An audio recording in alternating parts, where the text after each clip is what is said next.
Hi everyone, welcome to our vlog.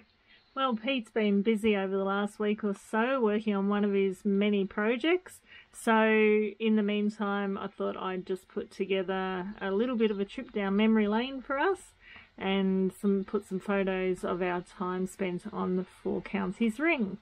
When planning for this trip, I looked up canal plan, and based on the average boating of 7 hours a day, it would take us 8 days to do the Four Counties. We actually, in our slow style, spent the best part of 3 months doing it. Yeah, 3 months, and yeah, enjoyed every minute of it. But yeah, this will be a review of those places that we like to moor on that Four Counties. But our next video will be showing you some cruising, but let's get on with it, should we? And show you what we got lined up for today. She's Ali. He's Pete. This is Ziga. And this is Narrowboat Soulmates. More to explore.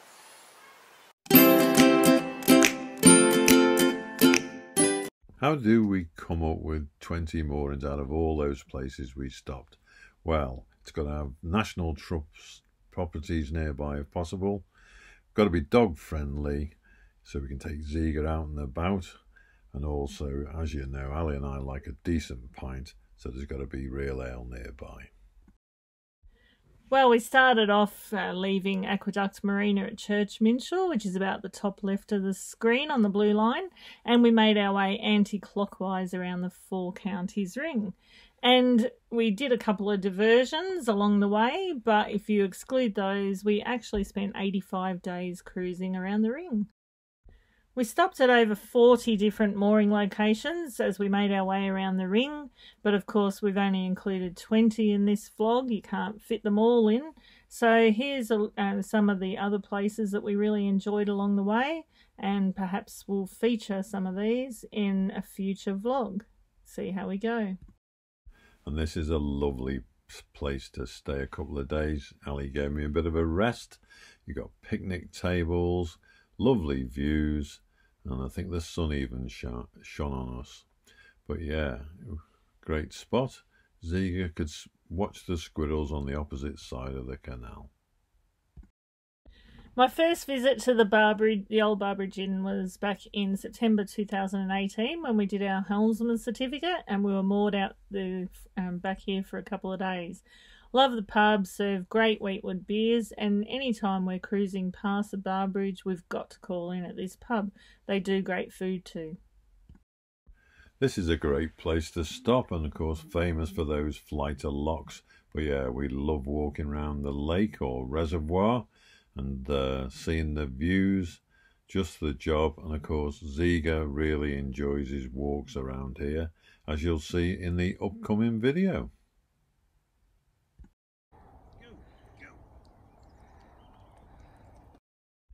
In our first few days of cruising, we met 48 hours of rain, so we had to do some continuous cruising in it. We love Nantwich though, and the sculptures alongside the canal are great. And we also saw Telford's Aqueduct. As Pete said, we really love Nantwich. There's just so much to do in the town there. We love all the Tudor buildings, great pubs of course. The church is magnificent. And we actually discovered the little historical museum in Nantwich. Didn't look very big, but we actually spent a couple of hours there. There was so much information about the salt working. As is the case most of the times we pass by Nantwich, there's many boats moored up, and we found it difficult to get a spot. So we actually moored about a mile away, but it happened to be right on the doorstep of the Weaver Way. A fantastic walk across countryside and past rivers, and we just had a great old time, even getting lost. It's a really quiet spot at Hat Green. We really enjoyed being there. We did some fishing. We saw the cows coming up and down, and of course Ziga got to have a great run along the towpath, as you'll see in this next clip, as well as some of the wildlife that we saw. You can see them. Oh. Was that Zeke? What's that? What's that? Is that what you like? Bit of meat. All the Canadian geese and goslings coming past tonight. Right outside the side hatch. Even though it's secret, well, not anymore of course, it's well worth a visit to the secret bunker. We really enjoyed exploring around it. I think it was 2 to 3 hours, and even spent a little time in the war room where you could hear the sound of everything going off and the vibration and the lights. But yeah, very interesting place. Everybody probably knows about Audlum because of the famous Shroppy Fly pub with the Narrowboat bar, and also the huge number of locks that take you through some beautiful Cheshire countryside on the Four Counties Ring. And we discovered behind the church, we were having a look around the graves, and then we looked over and saw our boat. Audlum Village has got some great little shops. By the church there's the old butter market, and you can still see the old buildings. But yeah, there's lots of great shops around there, and we discovered Farm Made, great little shop where we had a nice cup of tea and a cake. And of course you go in the Audlum Mill to check out the cross stitches. I'd recommend Market Drayton to anybody who likes to see some lovely buildings in mock Tudor style and visit some Jules pubs. Yeah, just the job. And we even got recommended to visit the local theatre stroke cinema because they've got a little cafe there that's spot on. When in Market Drayton, you've got to visit the market. It's been going 600 plus years and it's well worth a visit, especially if you like some of those goodies, bakeries, tasty stuff. And Ziga got some great treats there from a specialist pet shop, and also it's famous for its gingerbread. We stayed in 2 places along the cut in Market Drayton, one near the services and the other near the Beresford Aqueduct. We went on a beautiful walk along from there all through the countryside, really enjoyed that, and we saw some wildlife along the cut, which you'll see in the next few clips of the heron. Is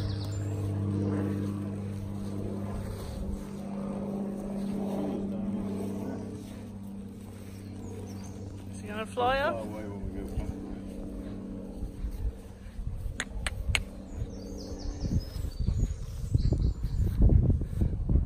He's not going to move now, is he? There he goes. Oh, yes he is.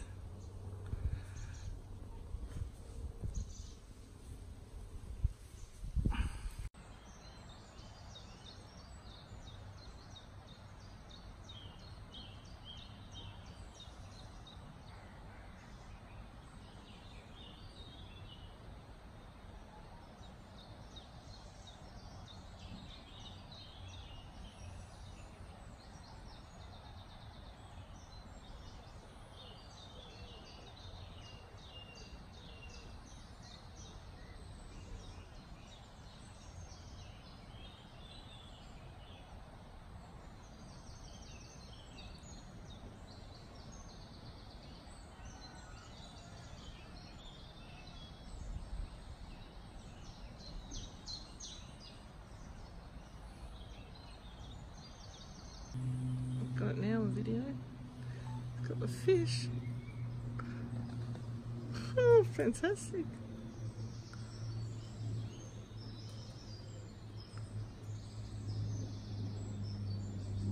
There he is, look at that fish. Little dace or roach, I think. Eaten alive. Wow.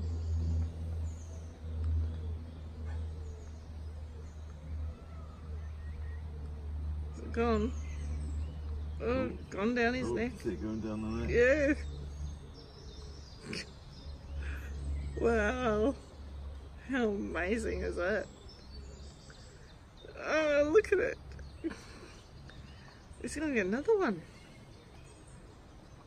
Is he? A little drink.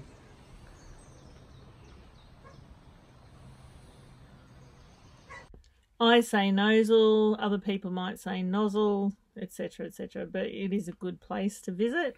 It's beautiful and lush. There's lots of walking around. We did some more enjoyable fishing here, and there's some very handy pubs and other shops and stuff nearby. A lovely place to moor up for a couple of days. We visited 3 really nice pubs in Nosal, and you can see in the top left pic that we had a Sunday roast in the Navigation Inn, and it was enormous. Like, the vegetables had to be on a separate plate, but Ziga wasn't looking at that one or the gravy pot. He had his eyes on our roast, and he doesn't really like potatoes either, but beef, yum. I love the Nicholson Guide and the Pearson's books for telling us about extra things to do at Moorings. And this is one of them that was featured in there, the Millennium Trail. And it goes a long way, but we got to enjoy it for a couple of hours and just did a small section, but thoroughly enjoyable. Recommend it to anyone mooring nearby. Brood has lots of little shops that you really want to support because they're excellent, really friendly and great produce. We went in Lazy Days, the cafe, and had afternoon tea. We also visited W. Maiden and Sons, the butcher, who had some beautiful produce, and we visited a pub too. In Brood, there are lots of lovely properties, cottages, and the church, and you can walk around the various little laneways and see all manner of buildings, which are well worth a look, and particularly the vintage ones, such as the one on the right. At Brood, there's some marvellous construction works of the bridges and aqueducts. On the left, you can see the bridge that we came under on the way into Brood, and on the right, you can see the aqueduct that we went over on the way out, but all done in a very stylish manner and lovely to walk along here. We moored up at the Anchor Inn the night before my birthday and went in to have a quick drink.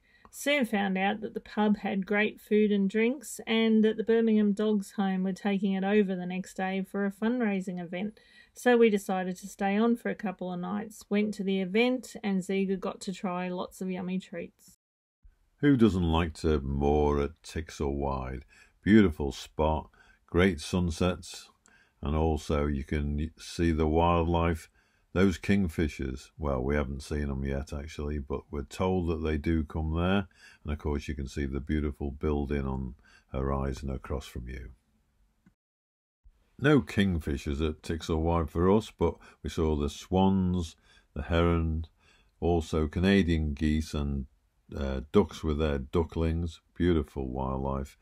And along the way we also saw the big charge by the cows to milking time.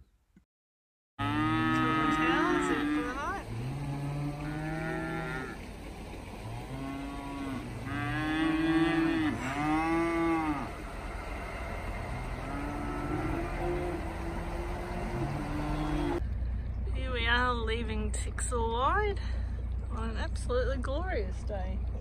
Yet again. We seem to be getting that Indian summer for another week. Fantastic. We'll take it while we can get it.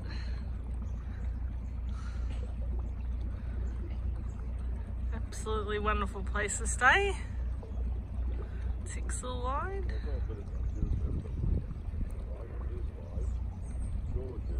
After leaving Tixall Wide behind, we turned off the Staffordshire and Worcestershire Canal onto the Trent and Mersey and had a stop in Great Haywood for a few nights. It's a great location to go and see lots of things from nearby, and we walked across the Essex Bridge, as you can see in the top right corner. Beautiful. This is the point when we joined the National Trust. Our visit to Shugborough Estate was our introduction to the wonderful properties there are to see in this country.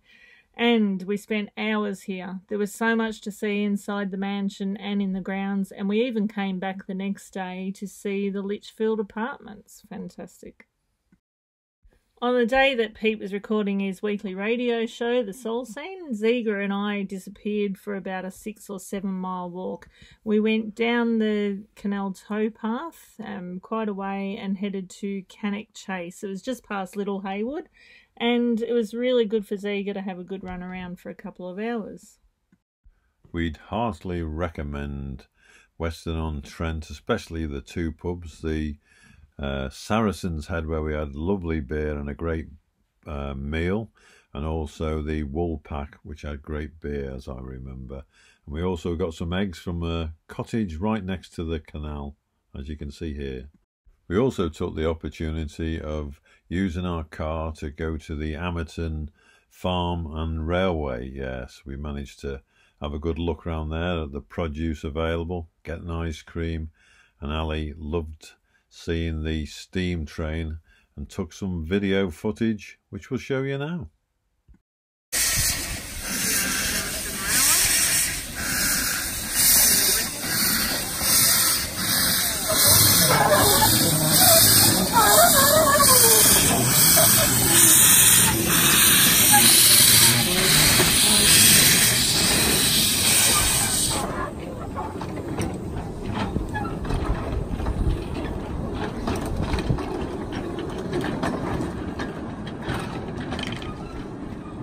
Anyone that's been past Salt will probably recognise this magnificent bridge over the canal. It was gorgeous. And we found that walking down the country lane, just about half a mile, we came across this thatched cottage, which was actually, I think, a 16th century pub, and it was really nice inside. Stone's a lovely place, and of course it's got the Jules Brewery, I think, and they're rebuilding a big Jules pub, as well as the Limestone Brewery, which we visited too. Lovely spot along the canal and lots of buildings to see in there. At this point we checked into Aston Marina for a week or so to pick up our shipping, which had been on its way for 4 months from Australia. We visited the pub and restaurant on the marina, which is great. We saw the heron, which visited us every day. We also thought Nick, who was in charge, was brilliant. Yes, it's another National Trust property that we found nearby, Downs Banks. It was only a few miles away, so we jumped in the car and went off to visit this for a while. Had a good walk around for a couple of hours. Ziga was screeching and looking at squirrels up the trees and having a great run around. It was a given that we were going to stop at Wedgwood as we were passing nearby between Stone and Barlaston, but we weren't expecting it to be as good as it was. There was a free visit to the museum and we paid for a tour of the factory to see the potters at work. The museum was outstanding. We spent a couple of hours looking around it.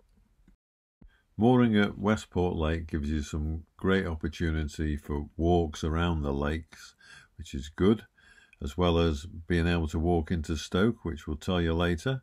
But we also visited the visitor centre there, which got a great cafe and some lovely views. We walked from Westport Lake into Stoke on Trent, which was 1.5 miles or maybe 2, and saw some of the great buildings there. The Sunday School frontage, which is on the right at the bottom. We also saw the press printer, and also a number of buildings which are really good, well worth a visit. We'd heard mixed reviews about whether to stop at Red Bull when you come through Harecastle Tunnel. We actually found that it was a great place to stay, and we've since stayed there a couple of times. It seems very safe to us. It's right near all the services, and the Red Bull pub is across the road, and it's got great meals too. After negotiating the famous Heartbreak Hill, yes, the many, many locks in the Cheshire lock flight, we made our way towards the Broughton Arms pub at Roadheath, where we were meeting up with friends for a meal. And it was a very nice place to have a meal and hang out and do some walking for a couple of days.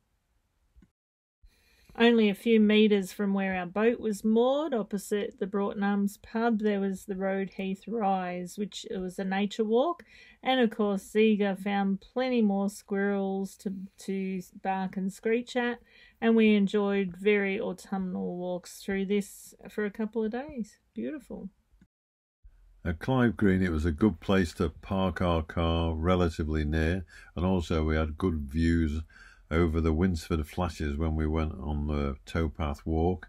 We also got to see this lovely cottage, and yeah, a lovely spot, and Ziga even made friends with a wire-haired Vizsla too. We stayed at 2 places in Church Minshall. One of them was a bit horrendous, walking down the main road without any path into the village, which was very busy, that particular road. Another one where we got to walk across the public footpath to the pub, and visit the Badger Inn, which serves some great ale and food. We hope you've enjoyed today's vlog. If you did, click the like button, and we'd love to get your comments on this vlog and where else you like to moor on the Four Counties Ring. Let us know. If you'd like to subscribe, we'd love you to click the subscribe button.